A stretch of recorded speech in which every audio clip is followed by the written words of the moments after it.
Hello students, आज के इस वीडियो लेक्चर में हम पढ़ेंगे hydroformylation of olefins using hydridocarbonyl catalyst which is of rhodium.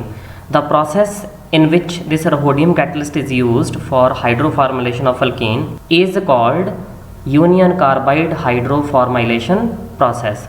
So what happens in this case? If we use an alkene in the presence of H2 and CO and the catalyst which is rhodium triphenyl phosphine, three such ligands, one CO and one H, we will get the double bond added by H and CHO group.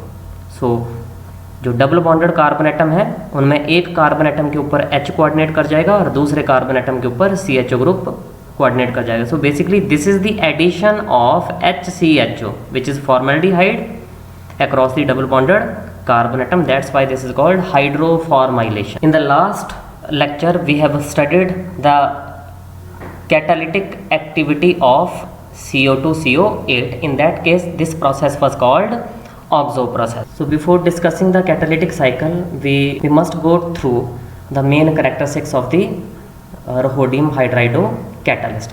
So this is the catalyst in which the rhodium atom is coordinated to three triphenyl phosphine substance, one hydride ligand and one CO group.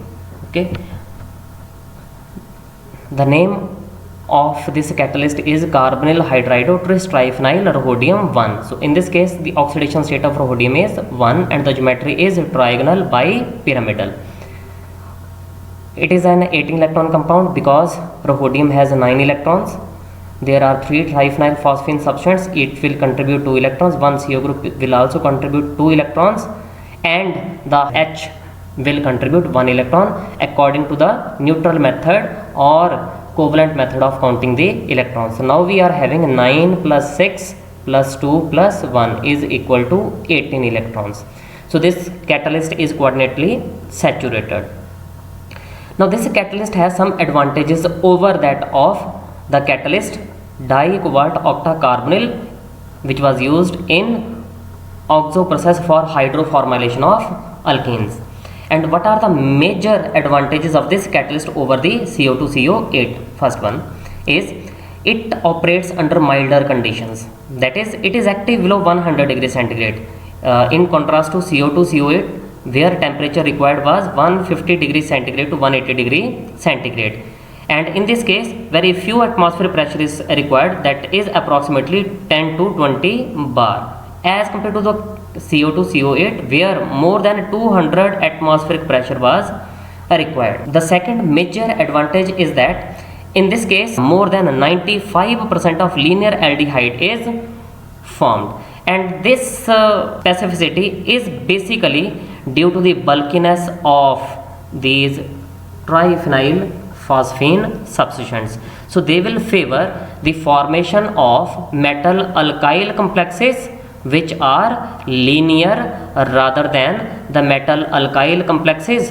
which are branched. So linear is more favored because of lower steric repulsions as compared to the branched which is sterically more hindered. So the presence of these triphenyl phosphine substances favor the formation of linear aldehydes in preference to the branched aldehydes. As far as the active form of this catalyst is concerned, because we know that for the compound to act as catalyst it should have electrons less than 18 electron.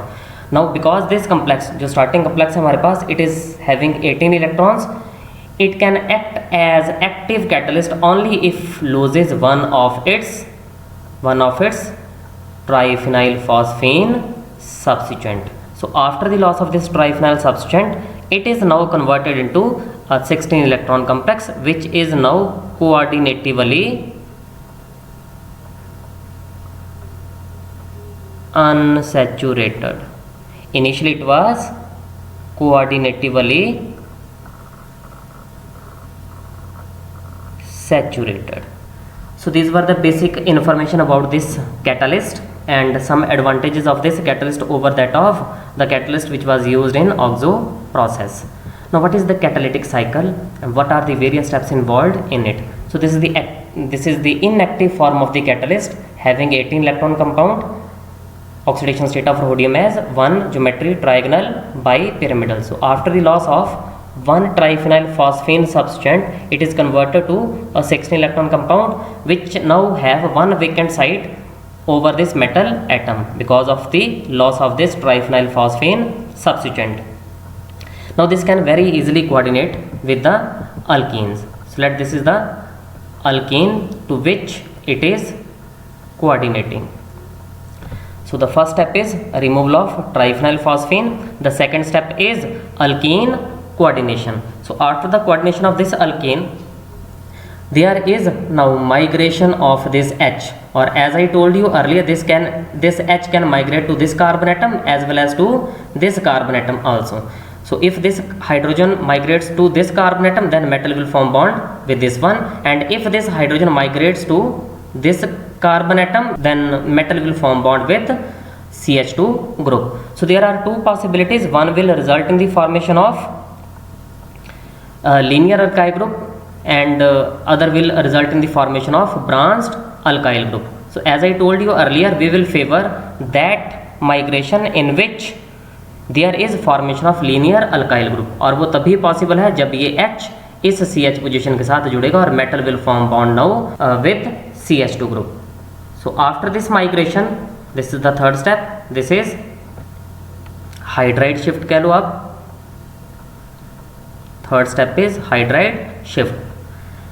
So now after this transfer of this H to this CH group of this alkene, we are having metal CH2 CH2R. So you have metal CH2 CH2R. So after the coordination of alkene, the electron count was increased to 18. Oxidation state still was 1. In this complex also oxidation state is 1. But due to that transfer of H to this CH part, now this complex is a 16 electron complex. Still the oxidation state of metal is 1. In the next step, there is an insertion of CO group, means coordination of CO group to this 16 electron complex, which is now having 18 electrons because of the coordination of this carbonyl group to one of the vacant position, which was created due to the transfer of that H to alkene, which resulted in the formation of alkene coordinated complex. So this was the fourth step. In the next step, what happens? There is alkyl group migration. As I have told you earlier, it is not the insertion of CO, but it is the migration of this alkyl group to the carbon atom, this CO group. So this is migration of alkyl group.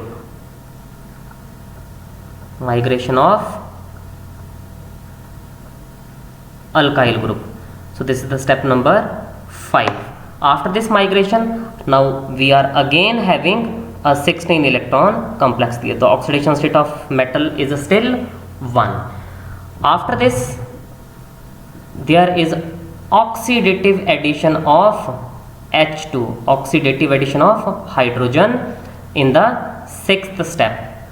So due to this oxidative addition, now the oxidation number of metal is increased from 1 to 3, and the electron count has been now raised from 16 electron to 18 electron, and the final step is now very well known to you. It is the loss of H and this RCH2 CH2 CO group. So overall there is loss of an aldehyde in this step. So aldehyde कौन सा बना यहाँ पे? We are having RCH2 CH2 CHO. This aldehyde is lost as a result of reductive elimination in the final step of the catalytic cycle. After the loss of this aldehyde, again we are getting that active form of the catalyst in which the metal was having now 16 electron count and oxidation state of metal was +1.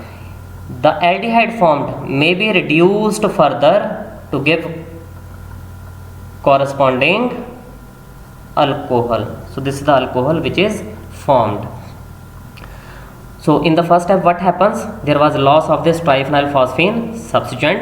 In the second step, alkene coordination. In the third step, hydride shift. In the fourth step, CO insertion.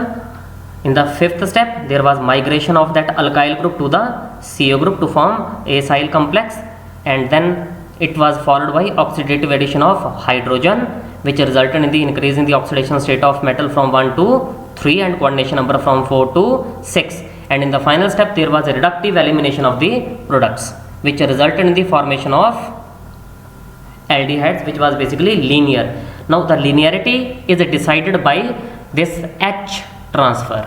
Okay, whether we are getting branched or a linear product is decided by the migration of this H group to this alkene, this H atom to this alkene carbon atoms. So there are two possibilities, and we have taken that possibility as the major one, in which less bulkier linear alkyl chains are formed as compared to more bulkier branched alkyl chains are formed. Okay. So this was the catalytic cycle. And one more thing, if we increase the concentration of this triphenyl phosphine, the process will go reversible, and due to this reversible nature, we will get that 18 electron compound in which there is no possibility of any catalytic activities. Okay. The second is, if we increase the concentration or we increase the pressure of CO, it will be coordinated more to the metal, and this will accelerate the rate of the hydroformylation reaction. So this has been discussed in the coming slides.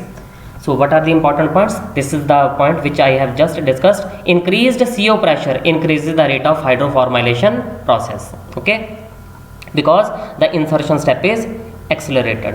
Increased triphenyl phosphine concentration decreases the rate of hydroformylation process, because if triphenyl phosphine concentration is increased, we will not be able to get that active form of the catalyst, and oxidative addition of H2 is the rate determining step. We have to make it clear that whether we are getting the linear isomer or the branched isomer is decided by the transfer of hydride shift, but the overall rate is determined by the oxidative addition of hydrogen, because that is the slowest step.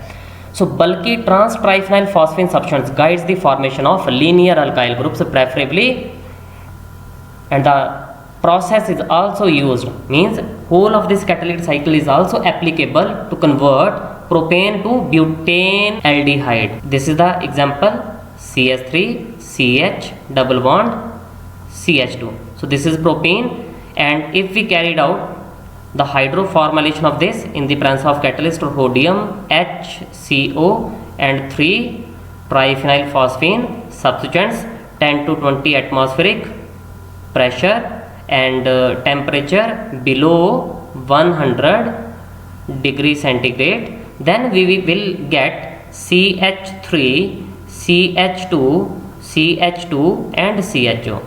So overall there is an increase of 1 carbon atom. In the starting reactant we were having 3 carbon atoms, first, second and third, but in the final product we are having now 4 carbon atoms, and this is N butanaldehyde या फिर N butanol. This can also convert allyl alcohols to butane diols. Now what is allyl alcohol?